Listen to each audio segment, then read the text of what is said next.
మరి ఆ 959 టీఎంసీలను మనం వాడుకోవాలి కదా.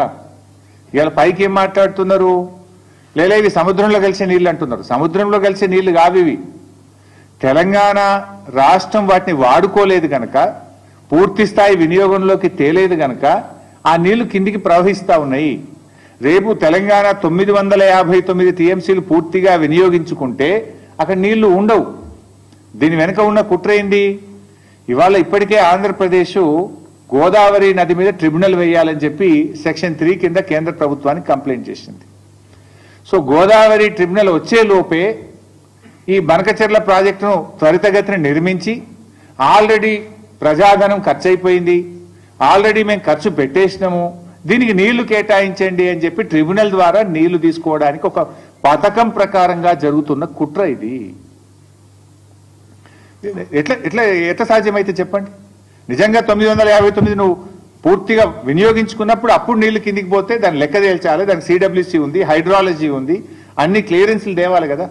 ఏ క్లియరెన్స్లు లేకుండా వాళ్ళు కడుతూ పోతుంటే ఎందుకు రాష్ట్ర ప్రభుత్వం మౌనంగా ఉన్నది? ఎందుకు రాష్ట్ర ప్రభుత్వం దాన్ని అడ్డుకోలేకపోతున్నది? There are many forums. నిన్న నీతి ఆయోగ్లో రేవంత్ రెడ్డి ఎందుకు ప్రశ్నించలేదు నేను అడుగుతా ఉన్నా. ఇంకా బాధ కలిగే అంశం ఏంది? 8 ఎంపీలు కాంగ్రెస్ గెలిచే, 8 ఎంపీలు బీజేపీ గెలిచే. 16 ఎంపీలు గెలిస్తే ఏం లాభం ఈ రోజు రాష్ట్రానికి? బడ్జెట్లో ఏమి రాదు.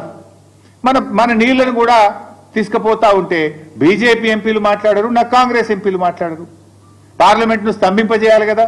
ఏం చేస్తున్నట్టు బీజేపీ ఎంపీలు, కాంగ్రెస్ ఎంపీలు? ఎవరికి కూడా బాధ్యత లేదా? ఒకరు రాష్ట్రంలో అధికారంలో ఉన్నారు, ఇంకొకరు కేంద్రంలో అధికారంలో ఉన్నారు. కేంద్రంలో అధికారంలో ఉన్న వాళ్ళు చట్టాన్ని ఉల్లంఘించి పక్క రాష్ట్రం నీళ్లు తీసుకుపోయే ప్రయత్నం చేస్తుంటే కేంద్రంలో ఆ చట్టాన్ని అమలు చేయాల్సినటువంటి వాళ్ళు ఆపే ప్రయత్నం చేయరు. రాష్ట్రంలో అధికారంలో ఉన్న పార్టీ కానీ 8 ఎంపీలు కానీ ఇవాళ దాని మీద ఏ పోరాటం అయితే చేయాలనో, లీగల్గా కావచ్చు, చట్టపరంగా కావచ్చు, లేదా ప్రభుత్వ పరంగా కావచ్చు, లేదా ప్రజా పోరాటం కావచ్చు, దేనికి కూడా పట్టించుకోకుండా నిమ్మకు నీరెత్తినట్టుగా రాష్ట్రంలో ఉన్న కాంగ్రెస్ పార్టీ, కాంగ్రెస్ ప్రభుత్వం ఈరోజు మొద్దు నిద్రపోతున్నటువంటి పరిస్థితి ఉన్నది.